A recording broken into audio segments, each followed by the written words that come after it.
Donc Boker Tov tout le monde. Pour finir la souga de hier, on a vu hier que Kli Rishon c'est Mevachel, Kli Sheni c'est pas Mevachel.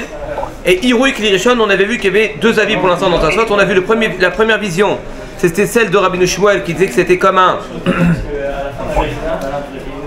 comme un Kli Sheni, il me semble.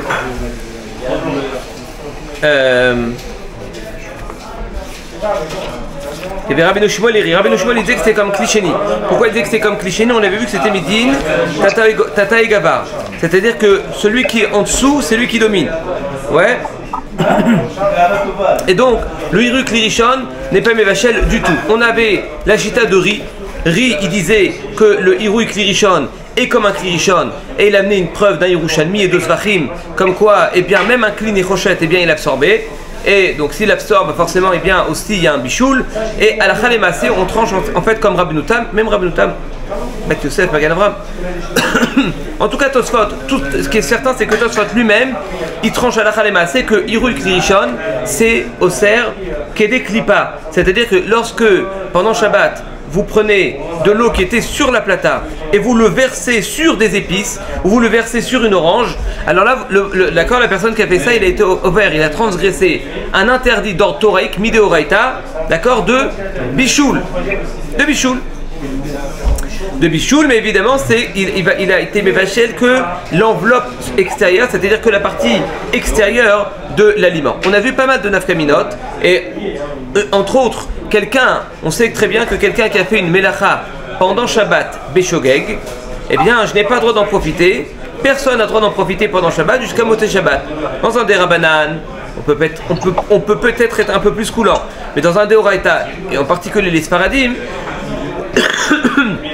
qui sont prescrits comme le Shulchan Aruch, il n'y a pas de moyen de s'en sortir, donc personne ne peut profiter d'un bichoul qui a été fait pendant Shabbat. Donc évidemment, quelqu'un qui a pris maintenant une pomme et qui a versé d'un Hiru Kli Rishon sur ma pomme, alors là évidemment, la partie supérieure, comme elle a été mise bachelet, donc c'est un endroit dans lequel il y a eu un issour, je n'ai pas le droit de le manger. D'accord, si quand même il y a une petite amélioration, hein. Ouais. Si maintenant moi ça me dérange, ça s'appelle pas du tout que je suis né du Maaseh Shabbat. Il faut quand même qu'il y ait un profit, ouais. C'est pas tout Maaseh Issour, c'est interdit. Ouais. Si par exemple, je sais pas moi, le bonhomme il a sorti imagine-toi maintenant il a sorti le poisson, d'accord, de la plata, et il va mettre maintenant une épice qui est vraiment infecte, d'accord, il va mettre un truc, c'est infect, un truc super fort.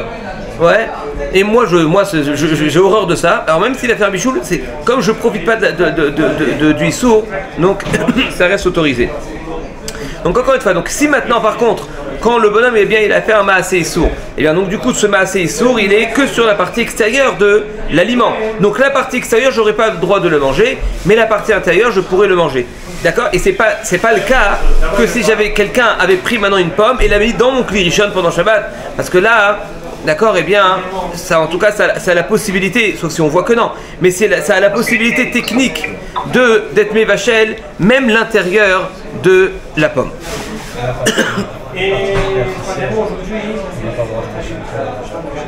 Oui, ouais, c'est-à-dire qu'on peut très bien enlever la partie extérieure et la manger ensuite après Shabbat, il n'y a aucun problème. Voilà, donc ça, c'est la halacha. Et c'est comme ça que le Shulchan Aruch il tranche halacha malémassé, le Shulchan Aruch il tranche comme Tosfot, d'accord, c'est-à-dire que Hiru Kli Rishon, c'est Mevachel Kedé Klipa. On avait vu aussi a posteriori, et là c'était un Mishnah Brura qui disait quelque chose de très intéressant. Il disait qu'il faut faire une différence entre Nissak Akidoar ou l'eau Nissak Akidoar. Qu'est-ce que ça veut dire?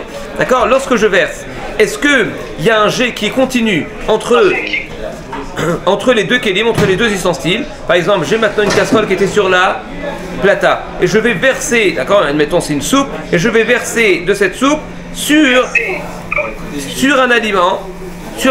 Si maintenant, lorsque le jet arrive à l'aliment, il est encore relié au Kli Rishon, alors là, selon tout le monde, eh bien c'est Mevachel Kedé Klipa, et là, c'est foutu. Ce que je veux dire, c'est que là, on ne peut pas profiter. Donc là, le bonhomme a fait quand même un bichoul, d'accord. Donc évidemment, encore une fois, Kedé Klipa, mais il fait le bichoul.